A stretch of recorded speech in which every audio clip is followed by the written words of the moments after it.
नमस्कार। आज हम लोग समझेंगे मोल का रियल मीनिंग क्या है। तो कोई भी मेजरमेंट जब हम लोग करते हैं तो हमेशा हम लोग किसी न किसी को रेफरेंस के रूप में लेते हैं, हमेशा। जैसे कि अगर आपको इस माउंटेन की हाइट मापनी है, हम लोग रेफरेंस लेंगे, यहाँ पर कुछ रेफरेंस लेंगे और वो रेफरेंस जब हम हाइट मापते हैं तो उसके लिए लेते हैं सी लेवल। तो सी लेवल को हम लोग 0 मानते हैं और ऐसा बोलते हैं कि सपोज इसकी हाइट 1000 फीट है, 1000 फीट। तो वो 1000 फीट कहाँ से है? सी लेवल से 1000 फीट है। ठीक है, तो ये हाइट का रेफरेंस तो है हमारा सी लेवल। इसी तरह से वेट का रेफरेंस, अगर हम लोग वेट मापना है, किसी भी चीज़ का वेट करना है, तो एक international prototype of kilogram Paris के अंदर रखा हुआ है, इस तरह के कांच के चैम्बर के अंदर। ये जो प्रोटोटाइप बना हुआ है, ये प्रोटोटाइप प्लैटिनम से बना है, 90% प्लैटिनम से बना है। और रेफरेंसिंग के लिए क्या बोलते हैं कि इसके बराबर जिसका वेट होगा उसको बोलेंगे 1 किलोग्राम। ये जो मेटल ब्लॉक रखा हुआ है पेरिस में, इसके इक्वल जिसका भी वेट होगा, सपोज कि ये मेटल ब्लॉक इसके इक्वल वेट रखता है, तो इसको क्या बोलेंगे? 1 किलोग्राम। तो रेफरेंसिंग के लिए हम लोग ये मेटल ब्लॉक यूज़ करते हैं। पेरिस में रखा हुआ है, इंडिया में भी हमारे रखा हुआ है। ये तो थी वेट और हाइट की रेफरेंसिंग। अगर हम लोग नंबर की रेफरेंसिंग करें तो कैसे रेफरेंस करते हैं? देखिए, सपोज इस बकेट के अंदर जितने भी एप्पल हैं, उन एप्पल को हमने कहा डजन। क्या है? 1 डजन एप्पल इस बकेट के अंदर है। अब हमें नहीं पता कि 1 डजन के अंदर कितने नंबर्स होते हैं, तो वो कैसे कैलकुलेट करेंगे? सपोज कि 1 एप्पल का वेट है 200 ग्राम और टोटल बकेट के अंदर जितने भी एप्पल्स हैं उनका वेट है 2.4 किलोग्राम। तो हम लोग क्या करेंगे? टोटल जो एप्पल का वेट है उसमें हम लोग डिवाइड करेंगे 1 एप्पल वेट। उससे हमें क्या मिलेगा? नंबर ऑफ एप्पल्स मिल जाएंगे। तो हम कहेंगे ये है 2.4 kg, इसको हमने ग्राम में कन्वर्ट किया और ये है 200 ग्राम एप्पल का वेट। तो यहाँ से हमको नंबर मिला है 12।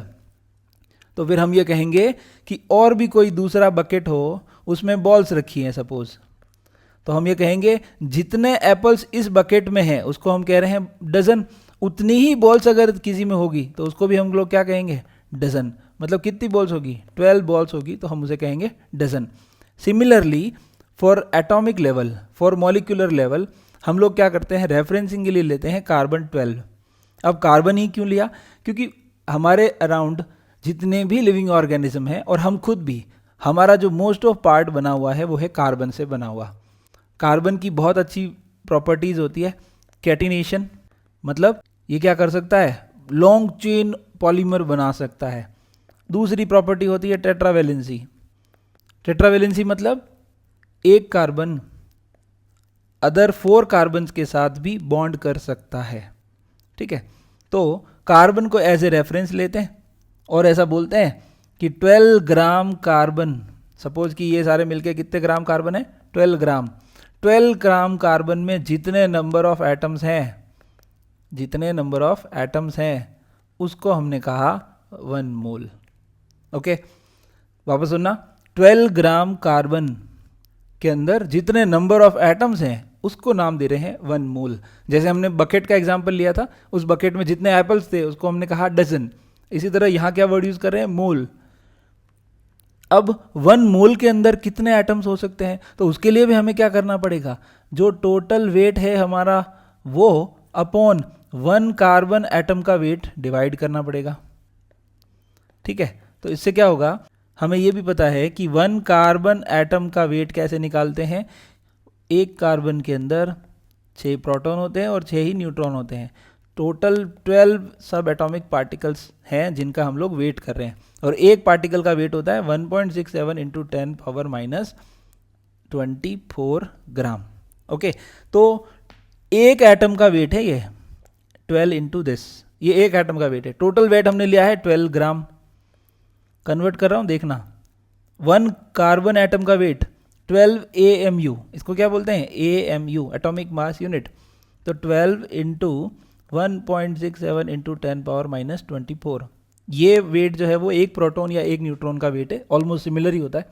ये दोनों कैंसिल आउट हो जाएंगे, फाइनली हमारे पास बचेगा 1/1.67 इंटू 10 पावर माइनस 24। ये अगर हम लोग आगे सॉल्व करेंगे तो हमारे पास वैल्यू आती है 6.022 इंटू 10 पावर 23। इसका मतलब क्या, 12 ग्राम में जितने एटम्स हैं कार्बन के, उन एटम्स को हम बोलेंगे 1 मोल।